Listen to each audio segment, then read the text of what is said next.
Hi guys, right, I'm coming to read you another story today, and this story is called The Owl Who Was Afraid of the Dark by Jill Tomlinson.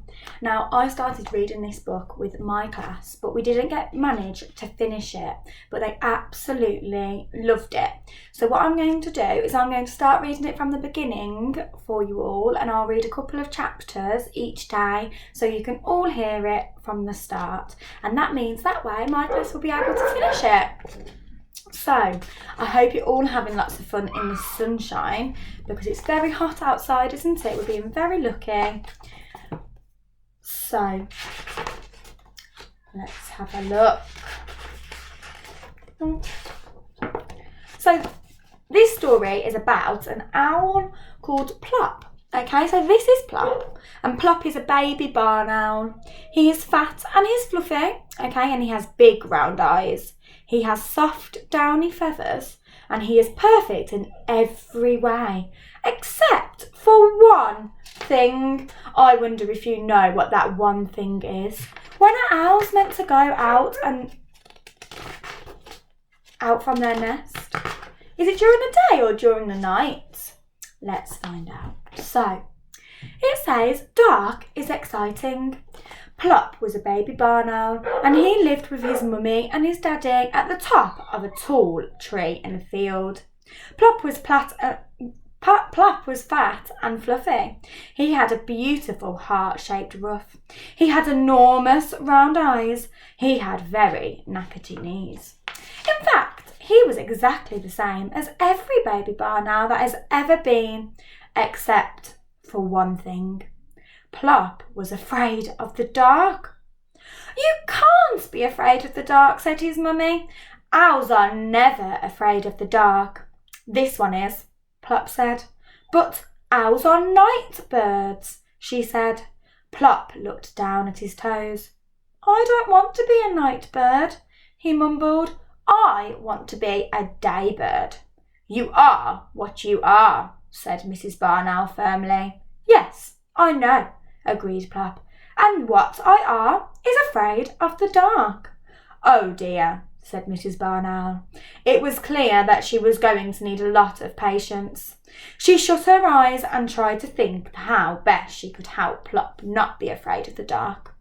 He waited. His mother opened her eyes again. Plop, you are only afraid of the dark because you don't know about it. What do you know about the dark? It's black, said Plop. Well, that's wrong for a start. It can be silver, or blue, or grey, or lots of other colours, but almost never black. What else do you know about it? I don't like it, said Plop. I do not like it at all. That's not knowing something, said his mother. That's feeling something. I don't think you know anything about the dark at all. Dark is nasty, Plop said loudly. You don't know that. You have never had your beak outside the nest hole. After dusk, I think you had better go down into the world and find out a lot more about the dark before you make your mind up about it. Now? Said Plop. Now, said his mother. Plop climbed out of the nest hole and wobbled along the branch. He peeped over the edge. The world seems a very long way down. I'm not a very good lander, he said to himself. I might spill myself. Your landing will improve with practice, said his mother. Look, there's a little boy down there on the edge of the wood collecting sticks. Go and talk to him about it. Now, said Plop. Now, said his mother. So Plop shut his eyes, took a deep breath, and fell off his branch. His small white wings carried him down, but, as he said, he was not a good lander. He did 7 very fast somersaults past the boy. Oh! cried the boy. A giant Catherine wheel! Actually, said the Catherine wheel, picking himself up, I'm a barn owl. Oh, yes, so you are, said the little boy with obvious disappointment. Of course, you couldn't be a firework yet. Daddy says we can't have fireworks until it gets dark. Oh, I wish it would hurry up and get dark soon. You want want it to get dark?" said Plop in amazement. "Oh, yes," said the little boy. "Dark is exciting. Do you think dark's exciting?" And tonight is especially excitement because we're going to have fireworks. Does anyone know when might we have fireworks? What time of the year do we have fireworks? Well done, it's in November, isn't it? On bonfire night. "I don't think owls have them. Not barn owls anyway." "Don't you?" said the little boy. "Oh, you poor thing." "Well, there are rockets and flying saucers and volcanoes and golden rain and sparklers and... But what are they?" begged Plop. "Do you eat them?" "No," laughed the little boy. "Daddy sets fire to their tails and they whoosh into the air and fill the sky with coloured stars. Well, the rockets, that is. I'm allowed to hold the sparklers." "What about the volcanoes and got the golden rains? What do they do?" "Oh, they sort of burst into showers of stars. The golden rain pours. Well, like rain. And the flying saucers? Oh, they're super. They whiz around your head and make a sort of wee noise." "I like them best." "I think I would like fireworks," said Plop.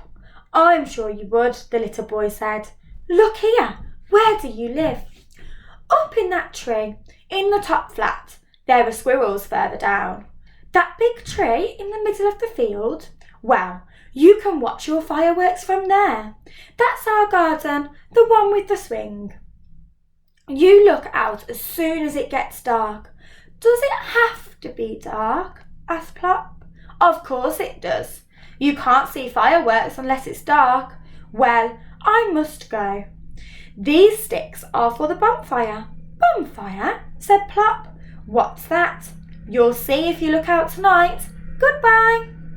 "Goodbye," said Plop, bobbing up and down in a funny little bow. He watched the boy run across the field and then took a little run himself, spread his wings and fluttered up to the landing branch. He slithered along it on his tummy and dived headfirst into the nest hole. "Well," said his mother, "the little boy says dark is exciting. And what do you think, Plop?" "I still do not like it at all," said Plop, "but I'm going to watch the fireworks, if you will sit next to me." "I will sit by you," said his mother. "So will I," said his father, who had just woken up.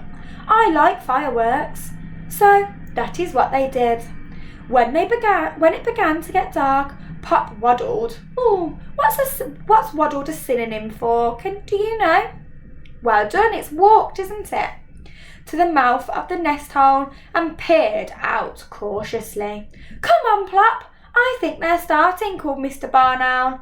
He was already in position on a big branch at the very top of the tree. "We shall see beautifully from here." Plop took 2 brave little steps out of the nest hole. "I'm here," said his mother quietly. "Come on." So, together, wings almost touching, they flew up to join Mr. Barn Owl. They were only just in time.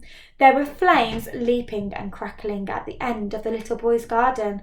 "That must be the bonfire!" squeaked Pop. Hardly had Plop got his wings tucked away when whoosh!